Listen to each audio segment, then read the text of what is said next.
l'ensemble de la République pour préparer notre peuple à la résistance, afin que nous ne soyons pas totalement un peuple pris en otage.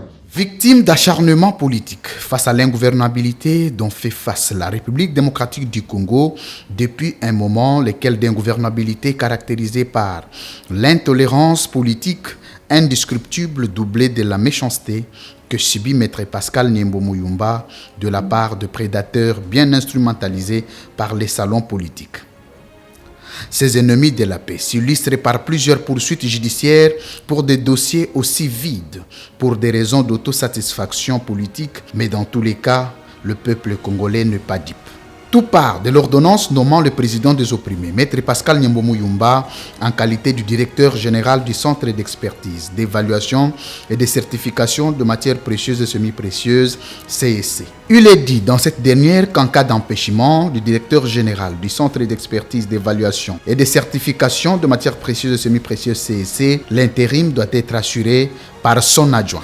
C'est depuis il y a quelques jours, après sa suspension, qu'il s'est opéré une comédie juridico-administrative de voir la décision de la ministre de Mines nommant un directeur provincial du CSC pour assurer l'intérim du directeur général, une magie juridique qui étonne tous les Congolais.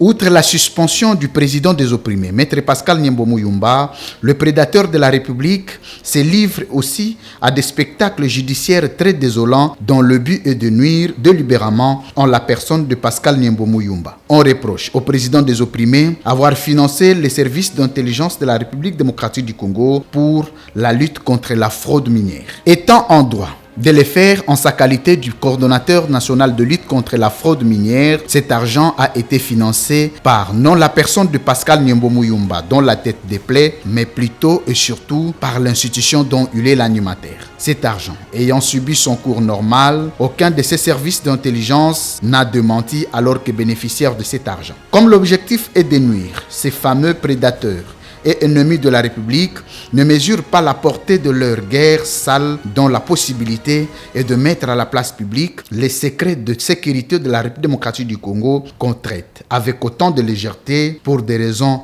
de gourmandise et d'intempérance politique. Si l'État congolais accepte de descendre dans la rue au fin de dire à la place publique ce que les hauts fonctionnaires d'État sont censés garder secret, rien n'empêchera au président des opprimés, Maître Pascal Niembo Muyumba, de jouer dans ces terrains le plus habitué. Ce qu'il demande aux institutions de la République d'éviter le conflit personnel en lieu et place de présenter au peuple congolais le bilan. Alors les vrais. Dossier à suivre.